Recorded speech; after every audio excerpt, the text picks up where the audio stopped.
Banyak orang bertanya kepada saya, ya, di usia saya yang sudah 65 tahun, kok saya kelihatan begitu segar dan begitu powerful. Saya masih arung jeram, ya, saya bisa bawa mobil ya dari Bengkulu sampai ke Palembang, ya, bolak-balik bisa dari Bengkulu sampai ke Jambi, dari Solo ke Surabaya, dari Solo ke Bali gitu. Dan muter tengah Jawa Timur itu biasa aja itu gitu. Bagi saya itu adalah hal yang menyenangkan. Padahal saya ini ya, saya sudah memakai ring 2 loh di jantung saya. Dan saya juga sudah operasi empedu ya. Katanya empedu saya nggak ada lagi gitu. Nah, kemudian saya juga, ini lutut saya udah sakit. Saya kalau diajak jalan jauh ya saya memang agak terganggu gitu. Tapi semangat saya mengalahin semua yang saya rasakan gitu. Dan bagi saya fun-fun aja, saya enjoy-enjoy saja. Dan saya memang bukan tipikal suka mengeluh. Saya berusaha menikmati semua situasi. Itulah makanya. Datang ke channelnya Miss Warika Insight, guys. Jangan lupa tekan tombol like, komen. Yang seusia saya sudah banyak sekali keluhan. Dan yang pastinya gitu, semangat juangnya, semangat kerjanya, semangat menikmati hidupnya itu beda. Di atas rata-rata. Saya memposisikan diri saya pencari solusi. Jadi kalau bagi saya, apapun permasalahannya, saya harus mencari solusinya. Setelah saya mencari solusinya, ketemu, ya sudah dilakukan gitu. Jadi saya tuh orangnya tidak banyak teori loh, benar. Ya, mungkin saya praktisi. Jadi saya ingin segala sesuatu tuh saya praktekkan. Memang ketangguhan saya tuh di atas rata-rata loh, benar. Kalau misalnya saya bersama tim saya gitu ya, padahal yang nyetir saya, yang mikir saya, yang bertindak saya gitu. Tim saya misalnya ngikut di mobil gitu ya, perjalanan jauh. Itu pasti mereka yang teler. Sampai pulang itu pasti ada waktu istirahatnya, waktu telernya, menikmati capeknya. Usia mereka pun jauh di bawah usia saya. Alhamdulillah, saya enjoy saja ya. Pulang dari melakukan perjalanan jauh, sudah saya paling istirahat sebentar ya. Udah saya beraktivitas biasa aja. Dan saya tidak terlalu mengeluh. Kalaupun ada keluhan, saya tidak terlalu mengeluh. Mungkin itu yang membuat saya menjadi tangguh, yang membuat saya menjadi kuat. Dan saya benar ya, itu semuanya itu tergantung pola pikir kita.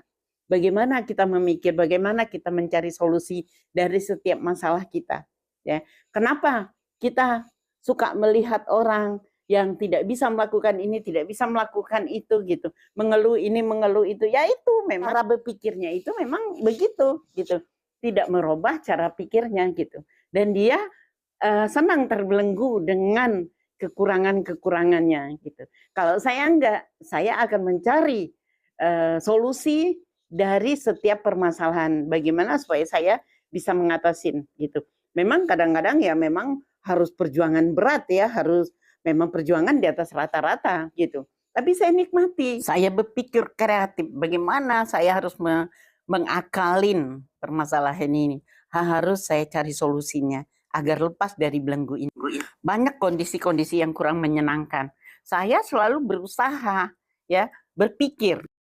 Jadi kita jangan membelenggu diri kita dengan ketidakberdayaan kita terus. Kita posisikan diri kita bahwa kita adalah seorang yang tangguh, yang mampu mengatasi berbagai hal, ya, gitu. Jadi kalau kita sudah begitu, apapun kita nikmati, enjoy saja. Untuk menciptakan diri kita begini, ya, kita harus menjadi pribadi yang mandiri, mencari solusi ya, dan pribadi yang enjoy, dan kita harus penuh percaya diri untuk menentukan sikap kita sendiri.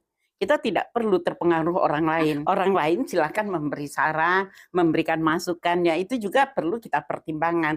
Tapi yang menentukan keputusan ya kita sendiri gitu. Dan kita harus fokus dengan tujuan kita. Kita coba merubah mindset kita ya, pola pikir kita ya.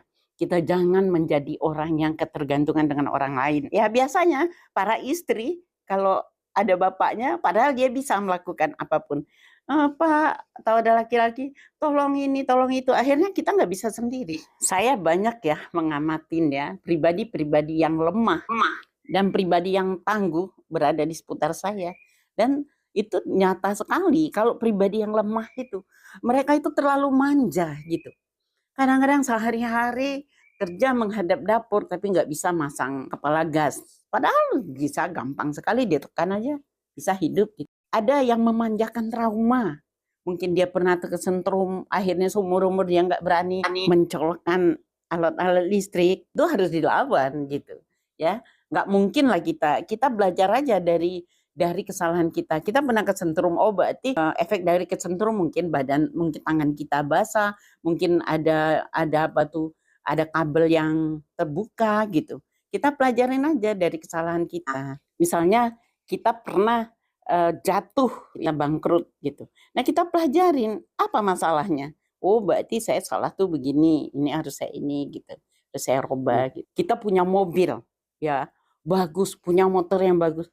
Tapi kita nggak bisa menggunakan. Kita punya HP yang bagus, RAM-nya besar, yang harganya mahal.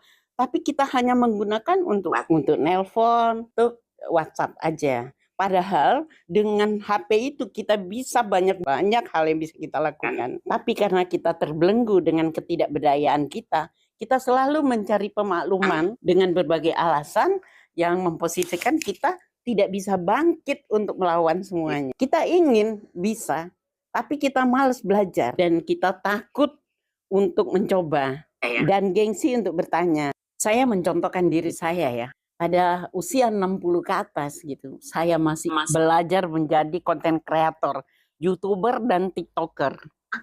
Memang daya tangkap saya yang usia tua sudah beda dengan anak-anak muda. Tapi itulah tantangannya ya. Saya pernah belajar pertama saya di Abdi, Akademi Bisnis Digital. Di sana saya masih banyak kurang. Saya belajar lagi dari komunitas bisnis digital, itu online saya belajar. Dan saya pikir saya sudah pintar, tapi saya belum maksimal gitu. Nah, saya masih juga belajar bagaimana cara supaya saya bisa maksimal gitu dengan mengeluarkan investasi yang besar ya untuk emak-emak. Jelas ini hal yang tidak biasa. Tapi saya sangat bahagia bahwa saya bisa menjadi seorang konten kreator. Dengan kemampuan saya bisa berbagi kebahagiaan pada teman-teman saya, orang-orang sekitar saya gitu. Saya bisa dimanapun saya berada, apresiasi yang tinggi terhadap saya dan terhadap karya-karya saya. Sumber dari ketangguhan itu, kita harus mandiri ya, kita harus banyak belajar, kita harus belajar dari masalah-masalah yang membuat kita gagal gitu ya. Kemudian juga kita jangan pernah memposisikan diri kita menjadi orang yang lemah. Kita harus memposisikan diri kita menjadi orang yang kuat, orang yang tangguh, dan orang yang pencari solusi. Lepaskan belenggu diri kita yang selalu membuat kita tidak berdaya. Ya, saya ini dengan berbagai alasan itulah yang membuat kita lemah. Terima kasih sudah menonton video saya ini.